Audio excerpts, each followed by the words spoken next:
My self Rahul Mittal by professional trainer. आप सभी friends का मेरे यूट्यूब चैनल पे हार्दिक स्वागत है। मेरे साथ मेरे स्टूडेंट हैं, क्या नाम है आपका? विजय सिंह जी। कितने डेज़ हो गए आज आपको ड्राइविंग करते हुए? 30 डेज़ इनको हो चुके हैं। और अभी आप कौन से रूट पे चल रहे हो? अभी ये पिकनिक स्पॉट रूट पे चल रहे हैं। तो मैं आज आपको बहुत इंपॉर्टेंट चीज़ बताने जा रहा हूँ जो कोई भी ड्राइविंग स्कूल वाला नहीं बताता है।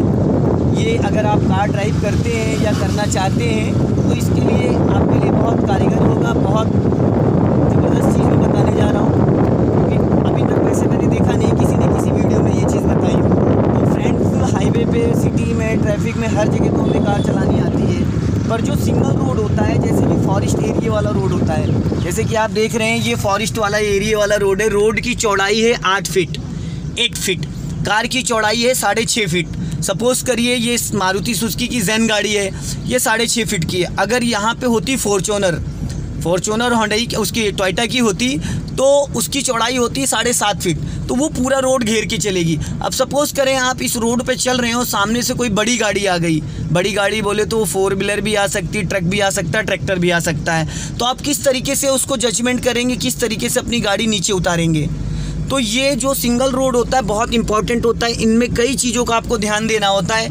आप देखेंगे रोड के दोनों साइड में गड्ढे हैं, काफ़ी बड़े बड़े खड्डे हैं जिसमें पानी भरा हुआ है, और आइडिया नहीं होता है कि कौन सा गड्ढा कितना बड़ा है। तो अगर अनोन है, हम किसी जगह पे नए हैं, हमें आइडिया नहीं, तो हम कैसे कंट्रोल? अब जैसे सपोज करिए सामने ई रिक्शा आ रहा है, तो ई रिक्शे को पहले बिफोर हम ऐसे सिग्नल देंगे, इस तरीके से गाड़ी से कम 100 मीटर पहले। जैसे कि ये सिग्नल है, इसको ऐसे करेंगे तो आगे ब्लिंक लाइट जलती है जिसको बोलते हैं डिपर।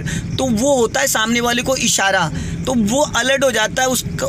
उसको हम ये संदेशा दे रहे हैं कि भाई कोऑपरेट करो, नैरो जगह कम है, आप भी कोऑपरेट करो, हम भी। फिर ऐसी सिचुएशन में क्या करेंगे, हल्का सा अपना लेफ्ट दबा के, और गाड़ी जो है पहले या दूसरे गियर में होनी चाहिए। गाड़ी पहले या दूसरे गियर में, गाड़ी की स्पीड होनी चाहिए 10 की। अगर आप पहला गियर नहीं डालना चाहते हो तो आप सेकंड गियर में भी गाड़ी को 10 की स्पीड में ला सकते हो। हाफ क्लच दबा लेना है आपको, उसके बाद ब्रेक पे पैर रखे रहना है। तो जब आप हाफ क्लच दबा लेते हो तो सेकंड गियर में गाड़ी होने के बाद भी वो फर्स्ट गियर की स्पीड में मेंटेन हो जाती है। और या तो फिर आप उसको क्लच दबा के फर्स्ट गियर में कर लें तो बेस्ट है। अगर आप क्लच दबा के फर्स्ट गियर में कर लेते हैं तो आपको क्लच दबाने की ज़रूरत दोबारा से नहीं पड़ेगी। क्लच दबाया, फर्स्ट गियर में कर दिया, क्लच को रिलीज़ कर दिया, क्लच और ब्रेक पे पैर रख लिया। उससे क्या होगा, सामने वाली कार आपकी क्रॉस कर गई। दो चीज़ों का अक्सर ध्यान देना है। लेफ़्ट साइड के साइड मिरर में आपको लेफ़्ट उतारने से पहले लेफ़्ट देखना है और राइट देखना है। जब ये जैसे इस तरीके के ब्लाइंड टर्न हो, जैसे सपोज़ करिए सामने दिख नहीं रहा है, तो हमें लॉन्ग हॉर्न देना है ऐसे। और ख़ास तौर से एक चीज़ का और ध्यान देना है कि ऐसे रोडों पे गाय, नीलगाय, जानवर बहुत निकलते हैं। तो कई बार नीलगाय निकलती तो एक बार में कई साथ निकलती, अक्सर एक्सीडेंट होते हैं। तो ऐसे फॉरेस्ट एरिया में आपको बहुत केयरफुल कार को ड्राइव करना होता है। चारों तरफ नज़र रखनी होती है, क्योंकि रोड के दोनों साइड में 20 फीट की गहराई है, खाई है। अगर गाड़ी आपकी गलती से नीचे उतर जाती है तो निकल नहीं पाएगी, जान मान को दोनों को खतरा हो सकता है। तो फ्रेंड्स, यहाँ पे मैं आपको बताना चाहूँगा कि सिंगल रोड पे कार को चलाना बहुत टफ होता है। अब देखिए सामने से बाइक आ रही है। अब बाइक में और कार में, जो कार का पहिया एकदम लेफ्ट में था, इतनी जगह साइड में बची थी कि सिर्फ बाइक ही क्रॉस हो सकती थी। अगर गाड़ी ज़रा सा भी लेफ़्ट राइट डिफरेंस में जाती, ज़रा सा भी, तो गाड़ी नीचे उतर सकती थी, राइट साइड से बाइक वाले को टकरा सकती थी। सामने से बाइक आ रही है, आप पासिंग डिपर क्यों नहीं इस्तेमाल करते हो भाई? इसको ऊपर उठाना होता है, ये ऐसे नहीं। इसको देखो ऐसे ऐसे जब ऊपर करते हैं तो आगे हेडलाइट ऑन हो जाती है। आपने देखा होगा रोडों पे सामने से कार आ रही है, उसको डिपर मारना है आपको, पहले हॉर्न मारी, वो अच्छा नीचे उतर गया। ऐसे गाड़ी जब भी ऐसे रोडों पे अगर सामने वाला फास्ट आ रहा है तो आप क्या करोगे, कैसे उसको अलर्ट करोगे? वो नीचे नहीं उतारेगा, तब क्या करोगे आप? डिपर दोगे। अगर नहीं उतारा उसने तो क्या करोगे आप? हमें खुद नीचे उतरना है, ठीक है।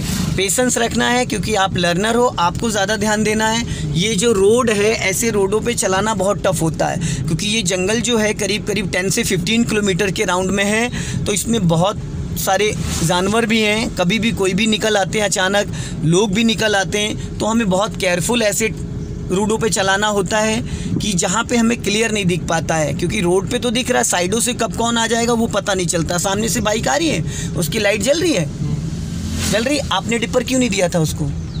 अब क्या फ़ायदा, अब तो चिड़िया चुग गई खेत, अब क्या मतलब है देने का भाई। अब सामने से बाइक आ रही है तो अब देना चाहिए ना आपको। जब वो आपको क्रॉस कर जाएगा तो उसके बाद तो देने का कोई मतलब है नहीं है। अगर वो आपको क्रॉस कर गया तो फिर उसका कोई मतलब है। अगर गाड़ी का एक्सीडेंट हो गया तो उसके बाद ब्रेक लगाएंगे आप? नहीं लगाएंगे। तो भाई आपको ये सीखना है कि इस रोड पे, जब ये रोड इतना नैरो है, हमें गाड़ी को कितना पहले कंट्रोल करना है। कोई आपको समझे या ना समझे, आपको सारे लोगों को समझ के चलना है। रोड पे साइकिल वाला है वो भी आपके लिए बहुत इंपॉर्टेंट है, कार वाला है वो भी बहुत इंपॉर्टेंट है, कोई बच्चा पैदल जा रहा है या कोई व्यक्ति जा रहा है, आपको अपनी सेफ्टी के साथ उसकी भी सेफ्टी रखनी है। अच्छा ड्राइवर वही कहलाता है जो अपने साथ साथ सभी का ख्याल रखे, और गाड़ी की स्पीड उतनी रखो जितनी में आप कंट्रोल कर सको। फास्ट चलाना कोई कला नहीं है। नज़र हटी तो दुर्घटना घटी। सामने से बाइक आ रही है, आप पासिंग डिपर मारिए, वेरी गुड। उसको देखना नहीं होता पासिंग डिपर को, देखो अचानक जानवर निकला। तो इसी तरीके से कभी भी, और इनसे बहुत ख़तरनाक एक्सीडेंट होता है, इनका कुछ नहीं बिगड़ेगा, इनका कुछ नहीं बिगड़ता है, बहुत स्ट्रांग होते हैं ये। ठीक है, स्पीड मेंटेन करिए, बढ़ाइए स्पीड और बढ़ाइए, वेरी गुड। अब क्लच दबा के कौन सा गियर डालेंगे आप? थर्ड डालिए, वेरी गुड। अब गाड़ी की स्पीड क्या हो गई आपके? 30 से 40 चल सकते हैं आप। प्रॉपर क्लच को रिलीज़ करिए। सामने से साइकिल आ रही तो क्या करेंगे, बाइक आ रही क्या करेंगे, डिपर मारेंगे और ब्रेक पे पैर रखेंगे। ब्रेक दबाना नहीं है। जब आप ब्रेक पे पैर रख लोगे तो तीसरे गियर में भी गाड़ी अपने आप 20 की स्पीड में आ जाएगी, और धीरे धीरे कुछ समय के लिए आप उसको 20 की स्पीड में चला सकते हैं, कुछ समय के लिए। तो ओवरटेक करने में कितना समय लगेगा? मैक्सिमम 10 से 15 सेकंड। तो उसके बाद तो आपका राइट वाला पैर फिर फ्री हो गया, फिर आप उसको एक्सीलेटर कर सकते हैं।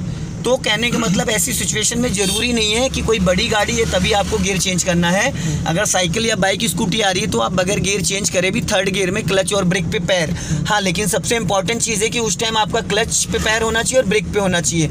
एक्सीलेटर पे किसी कंडीशन में पैर नहीं होना चाहिए, ताकि अगर अचानक ज़रूरत पड़े तो आपसे ब्रेक ही दबे। और अगर पैर आपका एक्सीलेटर पे है तो सामने अचानक कोई ज़रूरत पड़ेगी तो आप ब्रेक की बजाय एक्सीलेटर सोचेंगे, ब्रेक दबेगा एक्सीलेटर। और जो आप ये हॉर्न बजा रहे हैं, ये गलत तरीका है हॉर्न बजाने का, होता है ये तरीका। हटाओ हाथ, 1 टाइम बजाओ, थोड़ा लॉन्ग। ब्लाइंड टर्न की बात कर रहा हूँ, जो अंधे मोड़ होते हैं। और आप जो ये हॉर्न बजा रहे हो इसका गलत मतलब होता है। क्या मतलब होता है पता है आपको? गाली देना होता है किसी को। हॉर्न वैसे भी इंडिया में अलाउ है, फॉरेन में अलाउ नहीं है। बाहर जाएंगे आप इटली में और जनवरी में तो वहाँ पे आपका चलान हो जाता है, $5000 का फाइन हो जाता है। ठीक है, अभी यहाँ पे हमें क्या करना है, राइट जाना है, राइट का सिग्नल देना है। गाड़ी कौन से गियर में है आपकी? अब क्या करना है आपको?